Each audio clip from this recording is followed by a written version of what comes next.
North Carolina officials were quick to note state law is pretty clear. Deliberately voting twice is illegal. Joining me now, North Carolina's Attorney General Josh Stein. General Stein, thank you so much for being here. I hate to put you in the position of being a Trump translator, but what the president said yesterday was at least suggesting perhaps illegal conduct. He is tweeting this morning, I'm going to call it an effort to clean it up. I'm not sure that's the right phrase or not. But the president, in a series of tweets based on massive number of unsolicited and solicited ballots, he says people should make sure your vote. He said, sign and mail in your early vote as early as possible, and then go to a polling place or an early voting location to make sure it has been tabulated. My understanding was the whole thought of having increased early voting was to avoid crowds at polling places in the middle of a pandemic. Is that responsible of the president to say, cast your early ballot, but then also show up at a polling place to make sure it's been received and tabulated? It's very poor advice, John. They have a system here, and we have a really strong election administration system here in North Carolina that ensures that every eligible voter can vote easily, safely, and securely. When you mail in your absentee ballot, you can track it online, and it will show on the website that your ballot has been received. There is zero reason to go vote in person once you've mailed in your ballot.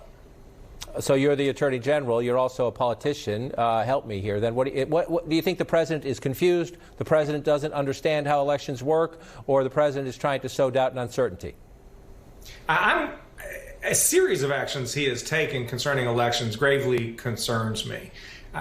Our country is unique in the history of the world. We have had more peaceful transfers of power than any nation ever, more than 20. And the reason it has succeeded here is because we all have faith in the outcome reflecting the will of the voter. So that when your side loses, you don't go to the streets with pitchforks. Instead, you redouble your efforts to win the next election. And he's trying to create this widespread belief that the election outcome is not going to be legitimate. And that's wrong. In North Carolina, the person who wins the most votes will be the winner of the election. That's what's going to happen. We have a very secure system. His comments are troubling. Frankly, they sadden me as an American that he's doing this damage to people's faith in our democracy. Well, one of the things that is troubling to a lot of people that he's getting help, including you're the state Attorney General of North Carolina. The Attorney General of these United States, just yesterday with my colleague Wolf Blitzer, added this. So far, we haven't seen widespread fraud, but so far we haven't tried it. Well, and the point is, but a lot of us. There are several states that only have mail-in voting, including a Republican. Well, this is playing with fire. This is playing with fire. We're a very closely divided country here, and if people have to have confidence in the results of the election and the legitimacy of the government, and people trying to change the rules to this methodology, which, as a matter of logic, is very open to fraud and coercion, is reckless and dangerous, and the people are playing with fire. I'm going to go first here. The Attorney General used the words reckless and dangerous.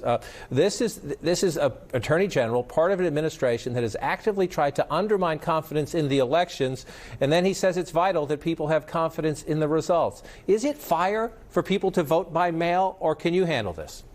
Absolutely, we can handle it. In North Carolina, we have a system whereby anyone who wants to vote by mail can. You do not have to have any reason other than that's what your preference is, and this has been the law